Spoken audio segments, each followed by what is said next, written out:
So, kapiling natin si Coach Jale mula sa Lawag City Gymnastics Team na isa sa mga beneficiaries ng The Balance Project ng LTSA, kung saan po ang kanilang mga gymnast na naghahanda po for the upcoming Region 1 Athletic Association meet ay nandito sa LTSA Makati to showcase or to train para dito sa competition. Coach Jale, welcome sa Sports Corner. Thank you po. First of all, Coach, gaano ba kahanda ang ating Team Lawag para dito sa inyong upcoming competition na R1AA meet? I'm sure ang ating mga gymnasts ay preparado, 100% ready na para dito sa competition at napakalaking tulong nga yung makapag-train nga dito sa ganitong klase facility. Yes po. So, ang aming team is very ready na po. Special thanks po to LTSA and to the Balance Project. Okay, so how's the preparation so far ng ating team? So far po, very madaming hard work po. Sobrang maraming sacrifices po ang nagawa ng aming mga team po in order for them to perfect their routines po. And looking at the progress at of course yung mga magandang routines, techniques, skills ng ating mga gymnasts, masasabi ba natin they are ready, conditioned na sila, and of course physically, mentally ready na sila para dito sa R1AA meet?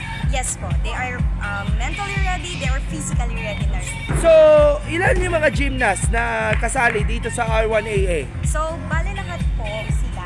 Sa MAG po, we have tatlong na secondary po and tatlo rin po na LM. And same din po sa secondary WAG po, tatlo din po. And dun sa elementary WAG po, tatlo din po. So, nakita mo na ba na may potential sila na makakuha sila ng kahit anong kulay ng medalya na makukuha ninyo sa R1AA, and of course the chance na rin to get the qualifying scores going into the palarong pabansa this coming May sa Agusan?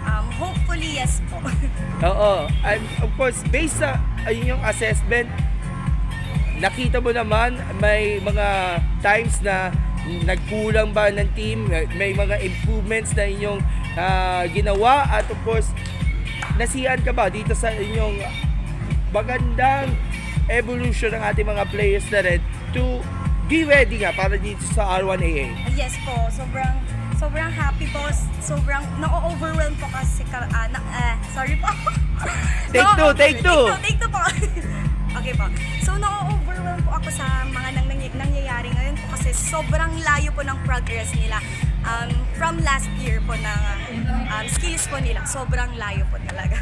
Okay, so nagpapasalamat ka rin ba of course sa partnership ninyo? Kayo ang unang team na binigyan kayo ng ganitong classic in-house gymnastics training under kay Sabina at yung LTSA to the Balance Project. So parang first time sa CHAN para dito sa team, and of course we could see na magiging magandang resulta pag nagbunga na ito. Yes po, we are very grateful po. Thank you so much po LTSA, The Balance Project po. Sobrang thank you po. Ang laking opportunity po nito para sa aming team and especially po sa aming mga bata po. Alright, your final message, and of course, please invite them to support that yung inyong campaign nga sa R1AA. When will be happening at saan ito gagawin? Okay po, so the R1AA competition po will be held at Candon City po. Candon! Yes So, po. yan yung mga city na may mga iba't iba mga doon nagdaos yung All-Star ng PBA, PBL, at iba pa mga competition. So, kailan ito? So, sa April 6 to 11 po siya.